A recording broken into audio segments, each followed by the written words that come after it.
Good morning! Ay, good afternoon na pala kasi yun nga, late na ako nagising. Ngayon, naglilinis ako kasi as you can see, sobrang kalat, diba? So, maglilinis ako ngayon. Tapos, papaschedule na rin ako ng marami kong ganito. Hindi siya worth it pag laundry ka. Tawag dito? Yan. Kasi 50% off. So, bumili akong 3. Pero, nabubuho siya agad dun sa So, yun. Ano bang gagawin ko? Yun, maglilinis muna ako nito ng room. Then, yun, nag-e-edit ako ulit. Nag-save ako. Kasi, yun yung matagal eh. Tapos, medyo mag-uurong-urong na rin ako kasi alam ko, within this week, not sure kung within this week, malalagyan na yung flooring. Kaya lang kasi may work ako this weekend. So, I'm really not sure. Hopefully, sana mauna yung sa baba. Kasi gusto ko, nandito ako pag nag-flooring sila para, alam mo yun, maurong ko yung mga gamit ko. Ako yung magbabantay. Yeah. Nakakaano lang kasi maglinis ngayon kasi alam ko na mag-aayos pa. May aayusin pa. So, yun. Parang hindi pa rin ako yata makakapag-film ng makeup tutorial this week kasi marami pang gagawin. But definitely I'll be back soon. Namimiss ko na rin mag-makeup at mag-ayos. So baka magpakulay ako na rin kasi pangit na tingnan eh. Not sure kung magpapa-darken ako ng hair or mag-blonde ako ulit. But definitely magpapa-touch up na ako. Magkukulay na ako ng buhok ko. Sana ma-film ko na ngayon. Kasi maraming tatanong, paano ko kinukulayan na ako lang? Tamang pangkulay dito. Galing talaga dun sa shop ng mga salon. So, yun. Pero siguro ngayon, ang gagawin ko this week is that ibababad ko siya sa keratin para bumuhay-buhay muna siya bago ko siya kulayan. So, yun. Yun guys, maglilinis muna ako. Yes, I am hooked. Nakapagwalis naman na ako ay nakapag-urong ko. Mag-organize na ako ng mga bagay-bagay bago ko ibalik yung kama. Ito kama namin nakatayo. I'm hooked. Dapat sasabihin ko na si Ash. I'm hooked with actually, it's the first season of Getting Married at First Sight. Married at First Sight. But I'm actually checking what's their decision if they're going to stay married or not. Well, yeah. Relationship is a commitment for me. So, getting married is not about falling in love with the person. It's not about just love. It's a commitment to understand the person through her strength and weaknesses. So, yon. Ito yung mga tipo ng pinapanood ko. It's more of a reality check. So, yon. Although, I also expect some, what's this, scripted something. I'm not sure if that's the case sa ibang bansa, but for here, I feel that sometimes it's really scripted. So, yun lang. I'm waiting for the decision of Courtney and Jason. Alam ko lumabas na to eh. Feeling ko, sila? Tawag dito, hindi sila magdi-divorce. Nag-divorce lang yata yung, sila Monet and Bon. But, let's see, kasi hindi ko pa siya napapanood. And I'm kinda interested on how they perceive things. It's like psychological test, emotional test, social test, and all that. So, yan. Antay natin. Akala ko nga, mas mahirap pang desisyonan yung kay Jamie at saka kay Jamie at kay... nakalimutan ko yung name ng lalaki. Pero mas madali pa yung nila eh. Kasi parang at first hindi attracted si girl kay guy. But then, since the guy is so patient, ayun, parang, syempre ang babae kasi... Actually, mas madali ang babae. I'm not sure kayo, anong feeling nyo? Mas madali bang ma-inlove ang babae sa lalaki? Or mas madaling ma-inlove ang lalaki sa babae? Kasi kung hindi talaga attracted ang lalaki sa babae, walang mangyayari.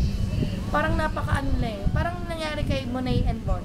Ganon. Hindi talaga, attracted siya pero the chemistry is not there. So, yun. I'm just waiting for the decision of Courtney and Jason, and then I'm going to go to Ash's school para sunduin siya. See, I told you. They're going to stay together, Jason and Courtney. Kinilig daw ako. Okay.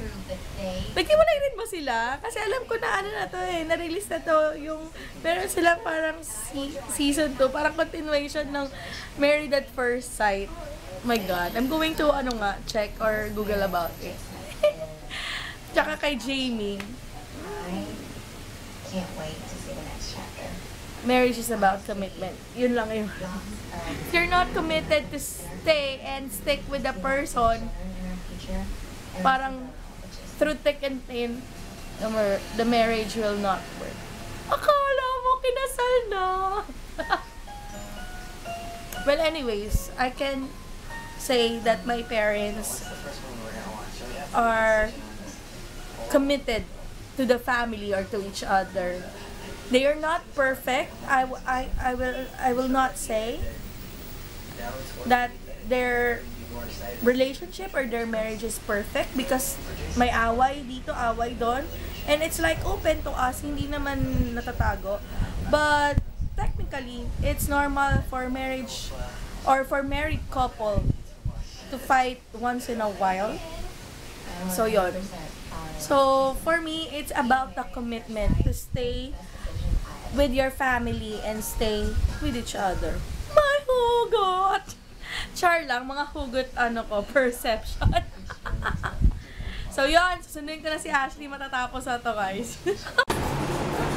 Kaloka tong batang to, dinaig pa ako. May nagbigay sa kanya ng balloon. Sino nagbalon? Tapos,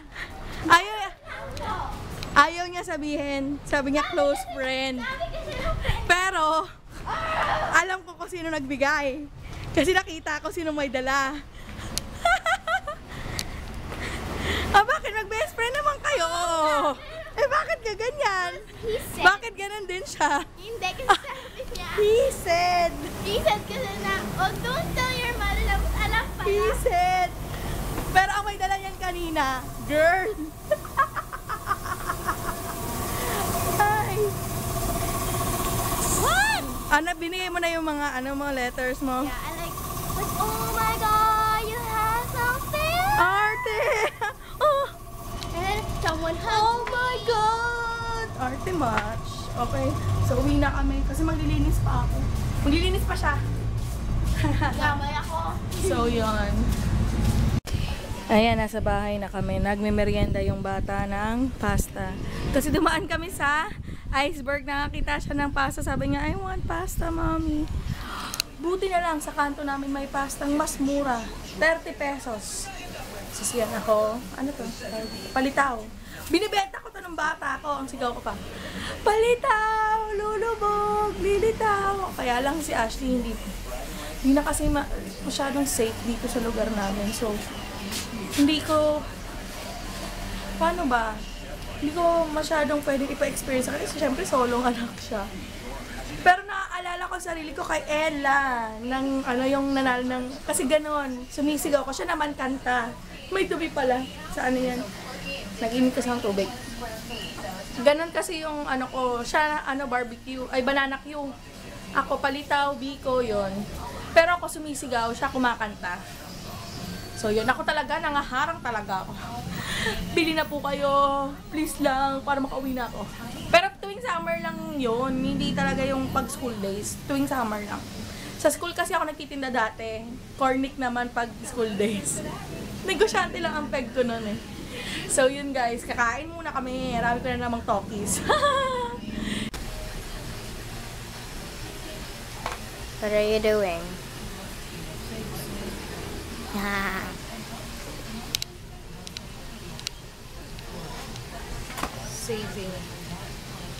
Saving this.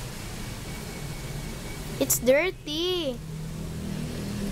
It's full of webs. Pinasa na yan. Some nerdy stuffs. Nerdy stuff. It is for nerds. No. That's for normal people. You're abnormal kasi. Ha! Ha? Ha ha. Ha ha. I'm proud to be abnormal. Yeah. At least I'm being myself. Mag-aral. At least I'm being No, myself. mag-aral.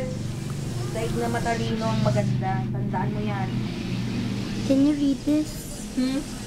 Can you read this? Can you help me answer?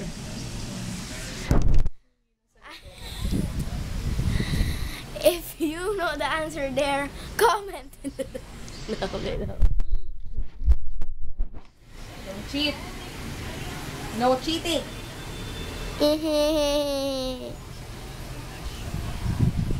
Kalat kasi. Hindi ka nila tulungan. Tulungan niyo po ako. Uy, may quiz kayo bukas, Ina-answerin ko diba? na nga, diba? Alam ko. Science to eh. May quiz kayo bukas? AP. O bakit hindi ka nag... Sabi mo ito, sagutin ko. Hindi remedial kanina. Kabayad ako. Talaga, kabayad ako, tumaas ka lang. Nag-aral ka dun sa eskwelahan. Nanonood ako kay Mafi.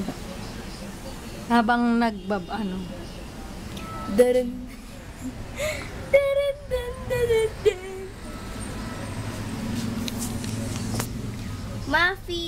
Who's Mafi? Mafi Daki. Mafi Ducky. Hi, Tita Mafi. Hi! Kalokoy. Kalokoy? Yeah, Chris. Yung anak niya. Okay. Nanonood kami sa inyo. Kaya busy. Hindi pa rin tapos maglinis. Anyways, yun. Ano muna ako. Unod Do muna. you wanna see my baby pictures? Ah! You will see the fat me. Chin, chin, chin, chin, chin, chin, chin. Yes. La la la la la la la. La la la la la la la. Yeah.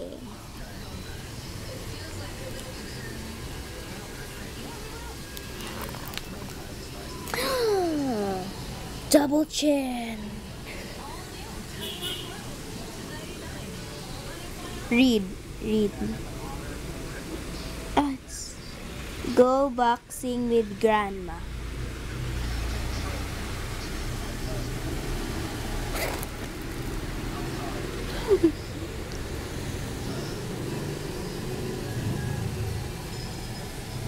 Taran, taran, taran, taran.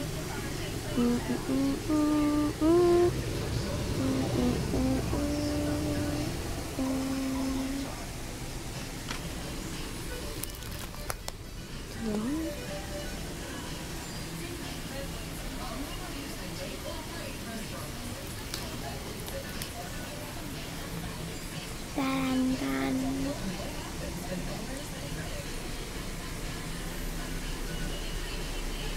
Iya.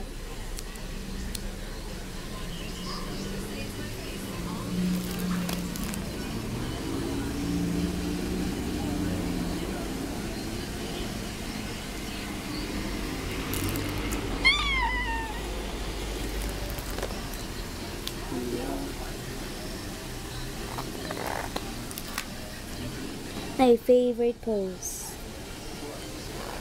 Like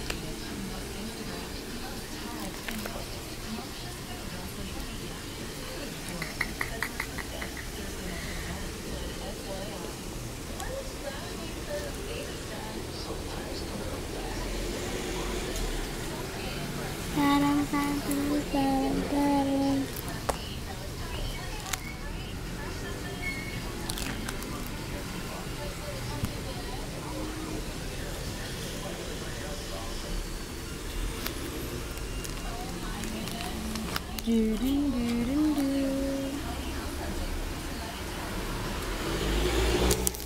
Smug.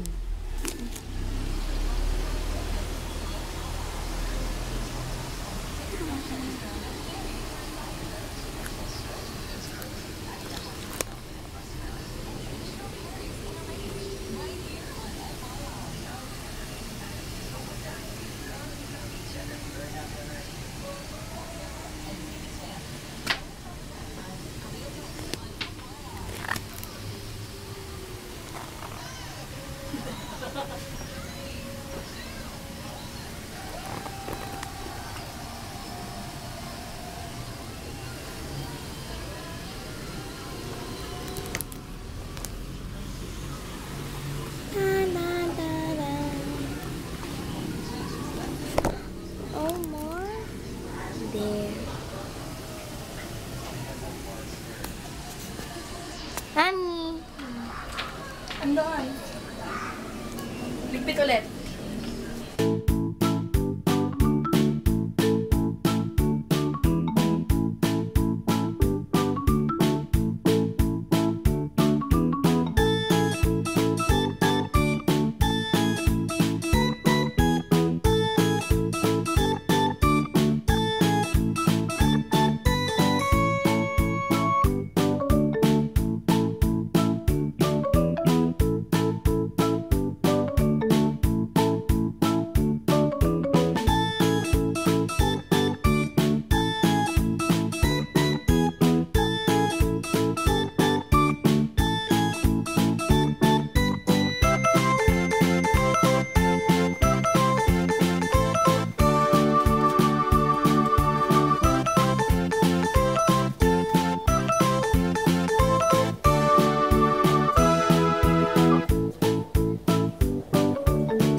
So yan, nandito kami sa may street namin, isa sa mga street. Look at the stars.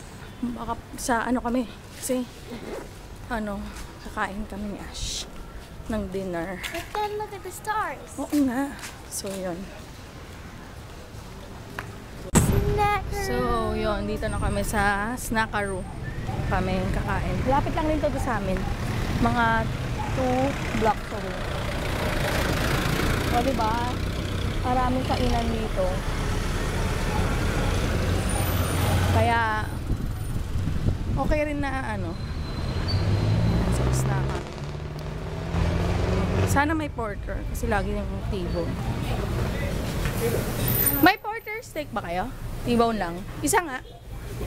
Doon tayo dito. Doon na lang. Doon. So yun.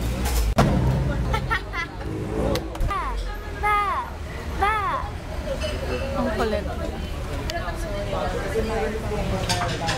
Init? Grabe, walang electric fan.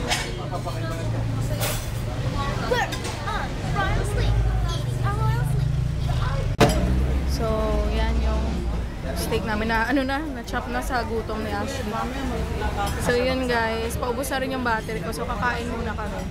Later ulit.